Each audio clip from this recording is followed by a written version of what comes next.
Buenas tardes otra vez. Vamos a dar la segunda de las charlas acerca de un tema que es también de gran interés y es un tema cuyo interés es creciente porque conforme vamos pasando de la endoscopia diagnóstica, que era el origen inicial de la endoscopia, a la endoscopia preventiva, pues hemos de cambiar en algunos aspectos de la manera que tenemos de entender este procedimiento tan útil. Como bien saben todos, la colonoscopia no es perfecta, también se ha dicho esta mañana, y todos los que hacemos endoscopias sabemos que haciendo colonoscopias es posible que parte del colon no se explore y es posible que dejemos pasar lesiones por alto. Y hay un aspecto muy importante, que es que la calidad de la colonoscopia, en concreto el parámetro Princeps de calidad, que es la tasa de detección de adenomas, está estrechamente ligado con la aparición de cáncer de intervalo. Este es el estudio clásico que demuestra este aspecto y que es un estudio realizado en el programa de prevención, el programa de cribado polaco, que se realiza con colonoscopia primaria. Individuos entre 50 y 69 años se les invita a hacerse una colonoscopia y entonces los endoscopistas cuya tasa de detección de adenomas está por encima del 20%, los pacientes de estos endoscopistas no tienen cáncer de intervalo, en cambio, aquellos endoscopistas cuya tasa de detección de adenomas está por debajo del 20% someten a sus pacientes a un riesgo de presentar cáncer de intervalo. Y eso es porque estos endoscopistas detectan las lesiones que hay y las extirpan, y estos se dejan lesiones sin detectar que no extirpan y por tanto acaban desarrollándose cáncer. Este estudio fue replicado, el estudio inicial polaco es un estudio con 40.000 colonoscopias, este es un estudio con más de 300.000 colonoscopias de un sistema sanitario norteamericano de Kaiser Permanente en California, que confirma este hallazgo, incluso lo cuantifica mejor y muestra que por cada 1% que sube la tasa de detección de adenomas de los endoscopistas, disminuye un 3% el riesgo de cáncer de intervalo. Además, la tasa de detección de adenomas se relaciona no solo con el cáncer de intervalo, sino también con el cáncer avanzado y con el cáncer mortal que estos pacientes pueden desarrollar. Por tanto, la tasa de detección de adenomas es el porcentaje de individuos a los que se hace una colonoscopia en los que se detecta al menos un adenoma, es un parámetro estrechamente relacionado con el cáncer de intervalo y, por tanto, un importante indicador de calidad de la colonoscopia. ¿Por qué ocurren estos cánceres de intervalo? Pues también se ha comentado esta mañana, pueden ocurrir por varias cosas, porque hayan tumores de crecimiento rápido en el seno de síndromes de cáncer hereditario no reconocidos, como hemos visto esta mañana, pero esto es muchas veces lo que queremos pensar cuando uno de nuestros pacientes a los que hemos hecho una colonoscopia se presenta un año después con un cáncer de colon, pero por desgracia no es así. La mayoría de las causas de cáncer de intervalo están relacionados con factores ligados a la calidad, como pueda ser una polipectomía incompleta, limitaciones de la propia colonoscopia, áreas de mucosa oculta que no hemos explorado, o lesiones difíciles de detectar que no hemos detectado, o una mala calidad técnica de la colonoscopia, o haber dado por buena una limpieza colónica inapropiada. Y es que, como todos saben, hacer colonoscopias no es como mirar aquí encima de este teclado, que veo todas las letras. Hacer colonoscopias es un poco más difícil que esto, y hay áreas pues detrás de los pliegues o detrás de los ángulos del colon que si no nos lo trabajamos un poco no las exploramos y ahí pueden haber lesiones, y también puede haber lesiones difíciles de ver que requieran técnicas complementarias para su puesta de manifiesto. Y todo esto son aspectos relacionados con la calidad del procedimiento. Sobre todo con el advenimiento de los programas de cribado del cáncer de colon, pues diferentes países han desarrollado programas de calidad. El más paradigmático es el programa británico, que examina incluso a los endoscopistas, les requiere una acreditación específica para poder participar en el programa de cribado del cáncer de colon. Esta es la experiencia que hemos tenido en España. La Asociación Española de Gastroenterología, junto con la Sociedad Española de Endoscopia, instauramos en el año 2009, iniciamos un programa de calidad conjunto de ambas sociedades científicas, estableciendo en primer lugar un grupo de trabajo y en el año 2011 publicamos una guía de práctica clínica en calidad de la colonoscopia, de la que ahora hablaremos brevemente. En el año 2013 establecimos una colaboración con la red de programas de cribado de cáncer de colon y somos asesores de esta red de programas de cribado. Hemos empezado en el año 2015 una serie de cursos de formación itinerante por todo el país y en este momento estamos en condiciones de iniciar el proceso de certificación en calidad de unidades de endoscopia. Estos son datos, por ejemplo, del estudio ColonPrep, en donde vemos que la calidad de los endoscopistas es muy variable. Estos son datos del brazo de colonoscopia directa del estudio ColonPrep, en donde vemos que hay endoscopistas con una tasa de detección de adenomas en colonoscopia directa. Bueno, este no lo vamos a tener en cuenta porque ya lo hemos eliminado del sistema. Hay endoscopistas con una tasa de detección de adenomas del orden del 15% y en la misma población, en una población comparable, hay endoscopistas que se mueven en tasas de detección de adenomas por encima del 50%. Eso quiere decir que, hombre, a lo mejor estos no sé, pero estos seguro que están detectando un porcentaje de lesiones que estos otros no detectan y, por tanto, hay que mejorar la calidad de estos endoscopistas si queremos que sus pacientes estén igual de protegidos que los otros frente al cáncer de colon. Además, hay varios indicadores de calidad. Otro indicador de calidad es la tasa de adenomas por colonoscopia, que es el número medio de adenomas por colonoscopia, y vemos que no siempre están alineadas. Por ejemplo, este endoscopista que tiene una tasa de detección de adenomas extraordinaria, superior al 50%, tiene una tasa de adenomas por colonoscopia inferior a la media. O este, que la tiene más mediocre, tiene una tasa de detección de adenomas por colonoscopia más alta. Por tanto, no siempre todos los indicadores de calidad están alineados. Lo que está claro es que la tasa de detección de adenomas es un indicador útil porque ha mostrado su vínculo estrecho con el cáncer de intervalo. Los demás están un poco por demostrar cuál es el más adecuado o el más fiable. Esta es la guía que hicimos, fue un trabajo conjunto de miembros de ambas sociedades. Hicimos una guía de práctica clínica cuyo objetivo final era detectar cuáles serían los requisitos mínimos que las unidades de endoscopia y los endoscopistas deberían cumplir para participar en el programa de cribado de cáncer de colon. Y revisando la evidencia acabamos llegando a estos indicadores. Primer indicador, se ha preguntado esta mañana por él, era el tiempo de espera que un paciente debe tener tras un test de sangre oculta en heces positivo en el programa de cribado y estimamos que debía ser inferior a 6 semanas. La proporción de exploraciones con preparación buena o excelente debía ser mayor del 90% de las colonoscopias. Las colonoscopias del programa de cribado debían ser programadas de forma independiente a las colonoscopias de pacientes diagnósticos, en agendas separadas y en momentos del día separados. Debía haber un registro de complicaciones. Debía existir una hoja de información y documento de consentimiento informado. Los acontecimientos adversos relacionados con una mala evaluación previa debía ser un menor del 10% de las complicaciones. Debía haber un programa de control y vigilancia de desinfección trimestral, un programa de mejora continua de la calidad y al menos 2 endoscopistas de la unidad deberían cumplir los requisitos de calidad aplicables a los endoscopistas, que eran tener una tasa de detección de adenomas mayor del 20% en colonoscopia como indicación primaria de cribado y del 40% en colonoscopia tras test de sangre oculta en heces positivo, emplear al menos 6 minutos de media para la retirada del endoscopio y la exploración de la mucosa del colon, una tasa de intubación fecal por encima del 95% de las colonoscopias, una tasa de perforación colónica menor de 1 de cada 1000 colonoscopias, una tasa de sangrado pospolipectomía menor de 1 de cada 200 polipectomías, haber hecho al menos 400 colonoscopias antes de incorporarse al programa, utilizar sedación en más del 90% de las mismas, que las características de los pólipos estén descritas en todas las colonoscopias y que sean capaces de extirpar todos los pólipos pediculados y los sesiles y planos de hasta 2 centímetros en más del 95% de las ocasiones y recuperar los pólipos más del 95% de los mayores de 10 milímetros y más del 80% los menores de 10 milímetros. Estos son los requisitos que en esta guía se dieron como niveles aceptables para la calidad de la colonoscopia. Y es que la mejora de la calidad de la colonoscopia es un concepto en auge y parte de una serie de premisas. La primera es que para conocer la calidad hemos de ser capaces de medirla y para eso hemos de tener sistemas de informe endoscópico adecuados, lo más adecuados posible y lo más automatizados posible. La segunda es que la mala calidad tiene efectos inmediatos, hemos de ser muy conscientes de esto, sobre el cuidado de los pacientes, su seguridad y también su satisfacción.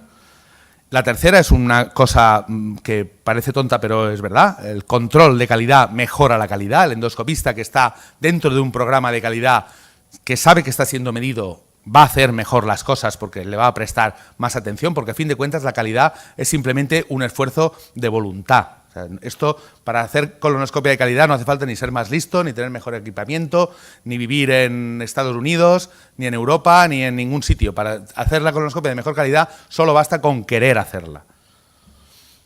Conocer el cumplimiento de los indicadores de calidad mejora este cumplimiento.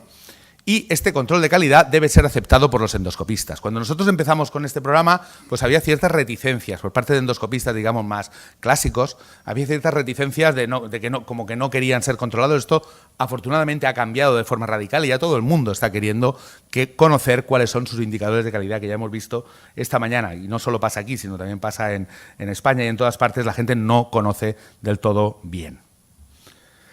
Dentro de la calidad hay varias esferas, varias posibilidades. Hay varias cosas relacionadas con la calidad. Y muchas veces es difícil de delimitar qué es lo más importante y qué es lo menos importante. En este sentido, la Sociedad Europea de Endoscopia ha publicado recientemente un documento en el que un poco intenta determinar cuáles son los indicadores de calidad importantes en diferentes dominios de la calidad de la colonoscopia.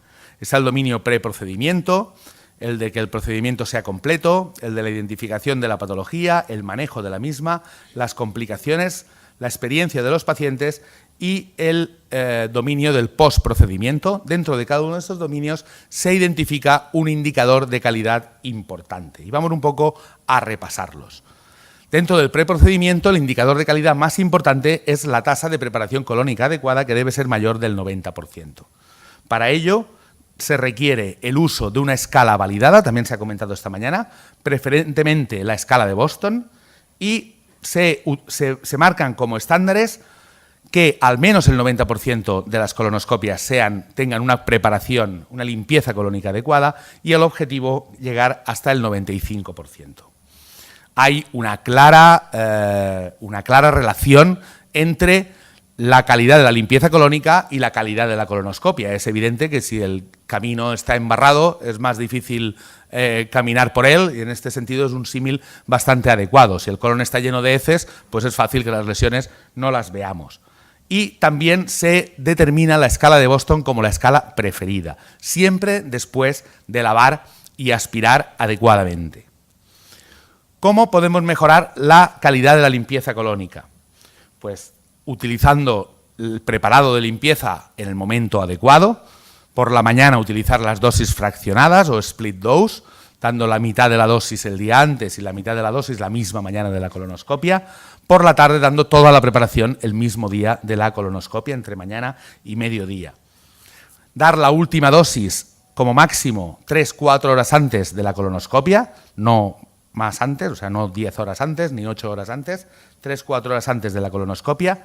No parece que haya mucha diferencia en términos de los diferentes preparados existentes, todos tienen una eficacia similar, y es muy importante también que el paciente se vaya a su casa con unas explicaciones adecuadas, no simplemente largándoles un papel para que se lo lleven y ya se lo leerán, sino explicándoles bien cómo tiene que tomar la preparación. Es mejor tomar tiempo para explicar la preparación que no tener que reprogramar una endoscopia por mala preparación, que esto sí es perder el tiempo tanto el paciente como el médico. Y también parece importante hacer un recordatorio de las instrucciones poco antes de la colonoscopia mediante una llamada telefónica o de alguna manera. Un segundo indicador, el indicador que nos indica si el procedimiento ha sido completo, es la tasa de intubación fecal. La tasa de intubación fecal es el porcentaje de exploraciones que han alcanzado el ciego y que han visualizado los marcadores de que estamos en el ciego. Se recomienda fuertemente y cada vez más que esta intubación fecal esté documentada con una fotografía, y la intubación fecal significa la visualización completa del todo el ciego en su totalidad y sus marcadores, no simplemente ver la válvula ileocecal allá en la lejanía, ¿no? Una exploración bien hecha requiere ver el ciego. El estándar es el 90% y el objetivo el 95%. Por ejemplo, referente a la fotodocumentación, este es un estudio muy curioso que ve si los endoscopistas que hacían una buena fotografía del ciego, esto tenía incidencia sobre otros indicadores de calidad, y ellos ven que sí, que los endoscopistas que tienen una buena que son capaces, que son cuidadosos a la hora de hacer una buena fotografía del ciego, también tienen mejores indicadores de calidad, mejor tasa de detección de adenomas en el colon derecho. Por tanto, la calidad va toda junta. El que es cuidadoso para una cosa es cuidadoso para otra, y al final es solo un esfuerzo de la voluntad, o sea, querer hacer bien las cosas. ¿Cómo podemos mejorar la tasa de intubación fecal? Pues aprendiendo cuando estamos formándonos y enseñando a las personas que formamos una técnica adecuada, de manera que llegar al ciego no sea solo empujar, empujar, empujar, sino hacer algo más, que esto ya no hace falta que os lo explique. El entrenamiento, la formación, también ayuda. El uso de determinados endoscopios en momentos de dificultad, como pueda ser gastroscopio, enteroscopio o colonoscopios de rigidez variable.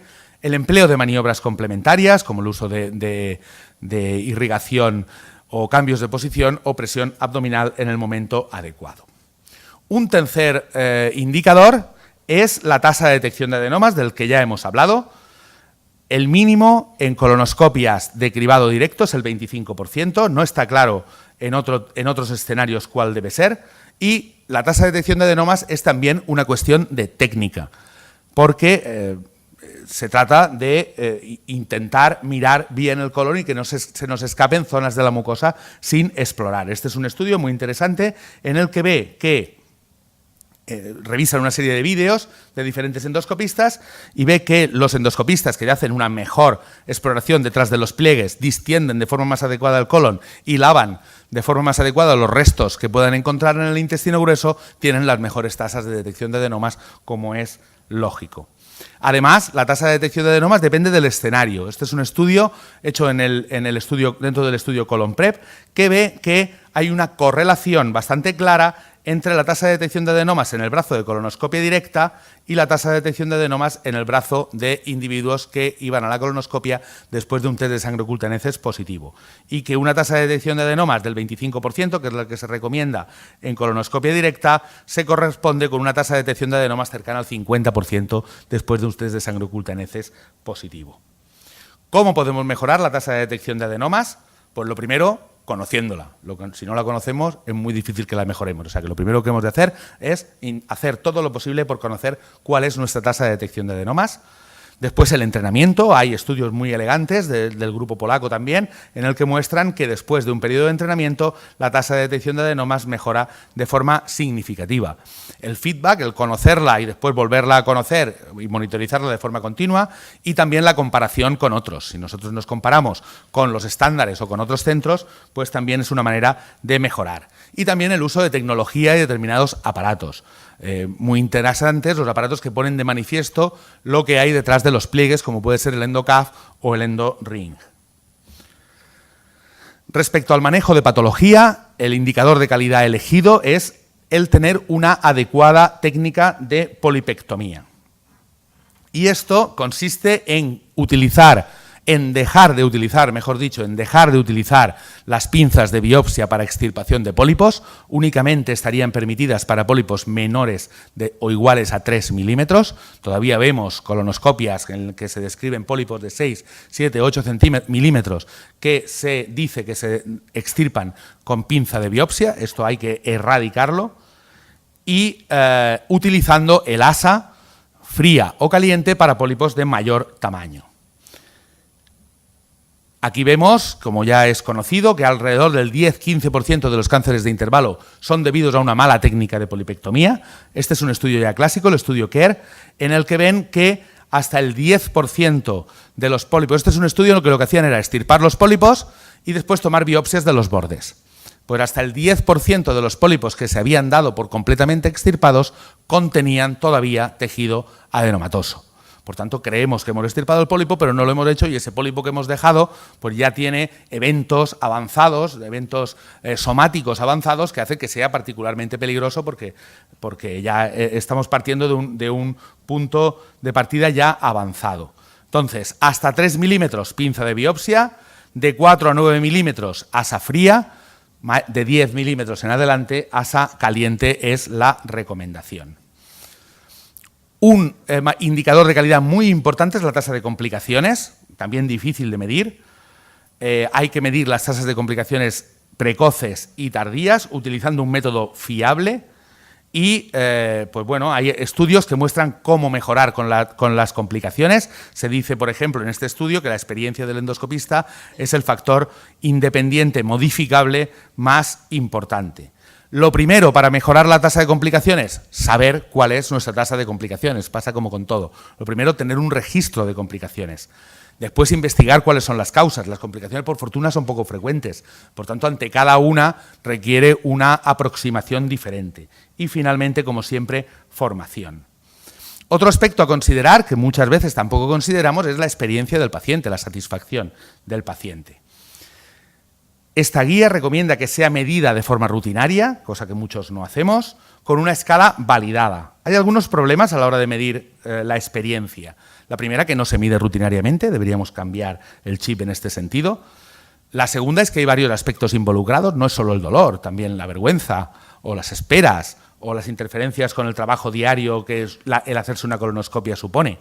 Tampoco hay una escala ideal que sea universal y orientada a problemas reportados por el paciente. Y también un aspecto importante en la experiencia del paciente es el dolor, y hay muchas diferencias en el uso de sedación entre diferentes partes del mundo o dentro de un diferente país, que muchas veces no están basadas en nada más que en la opinión del médico o en prejuicios que el médico pueda tener, no tanto en la opinión de los pacientes. Y también hay diferencias culturales que justifican estas diferentes aproximaciones, tanto por parte de médicos como por parte de pacientes. Y el último apartado es el postprocedimiento, que se elige la tasa de vigilancia pospolipectomía adecuada. Esto es otro problema importante que tenemos, supone aproximadamente la cuarta parte de las colonoscopias que hacemos, con muy poca evidencia acerca de su beneficio. La colonoscopia de vigilancia se utiliza mal, esto es sabido por todos. Esto es un estudio del norteamericano, del PLCO Trial, que muestra que, por ejemplo, en la línea más oscura, que son los que tenían adenomas avanzados en la colonoscopia basal, se recomienda hacer colonoscopia de vigilancia a los 3 años, pues a los 3 años solo el 30% se había hecho la colonoscopia de vigilancia. En la línea más clarita son los que tienen una colonoscopia normal, en la colonoscopia basal, pues estos a los 5 años también el 30% se habían hecho una colonoscopia de vigilancia. Por tanto, en la colonoscopia de vigilancia, en el mal uso de la colonoscopia de vigilancia, se peca tanto por exceso como por defecto. Y luego hay otro dato con la colonoscopia de vigilancia que también está ligado con la calidad de la colonoscopia, que es lo que denominamos la paradoja de la detección y la vigilancia. Este es un estudio que hemos hecho también dentro del estudio ColonPrep, en el que vemos que endoscopistas con una alta tasa de detección de adenomas, sus pacientes tienen menos lesiones en la vigilancia que los endoscopistas con una baja tasa de detección de adenomas. Sin embargo, aplicando las guías actuales, que solo dependen del número y del tamaño, solo tienen en cuenta el número y tamaño de lesiones, si yo soy un endoscopista muy bueno, que no lo soy, si el doctor Tollar, que es un endoscopista muy bueno y tiene, que sí lo es, tiene una tasa de detección de adenomas muy alta, sus pacientes se tienen que someter a muchas colonoscopias de vigilancia. En cambio, si yo, que soy un endoscopista muy malo, no veo ninguna lesión, mis pacientes no se tienen que hacer ninguna colonoscopia de vigilancia cuando son justamente los que lo necesitan. Por tanto, en esto de la vigilancia hay muchas cosas que tenemos que tener en cuenta que ahora mismo no tenemos. Esto es un ejemplo de calidad, que creo que todos estamos de acuerdo, ¿o no? Con apropiado entrenamiento, sobre todo con apropiada dedicación, con apropiada voluntad de querer hacer las cosas, cualquiera puede llegar a ser el Cristiano Ronaldo de las colonoscopias y conseguir el objetivo deseado. Por tanto, calidad para todo, en todos los aspectos de la vida, es querer hacer bien las cosas. Y este es un poco el mensaje que yo quería dejar al final aquí hoy. Muchas gracias.